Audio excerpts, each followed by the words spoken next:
Paha besar dan perut boroi, jangan salahkan genetik dulu. Jom tengok video ni sampai habis. Sebelum tu, share video ni. Hai, saya Ning. Saya dah turun 15 kg 2 kali sebelum kahwin dan selepas bersalin. Ini testimoni saya. Kenapa paha aku besar sangat? Atau mana silapnya sampai perut aku tak turun-turun?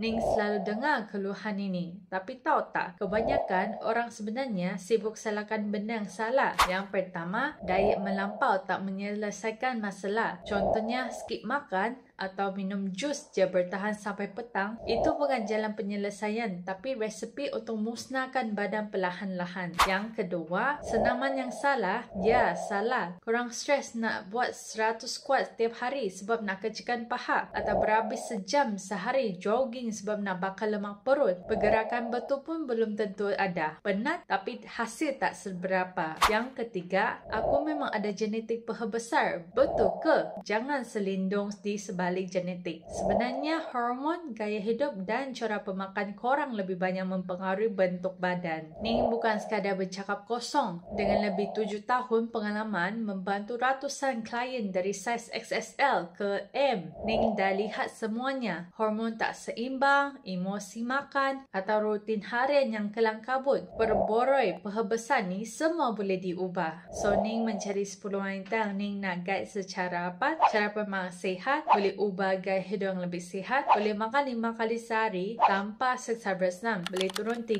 hingga 7 kg dalam sebulan. Kalau nak boleh komen, saya nak, dan klik link di bio saya.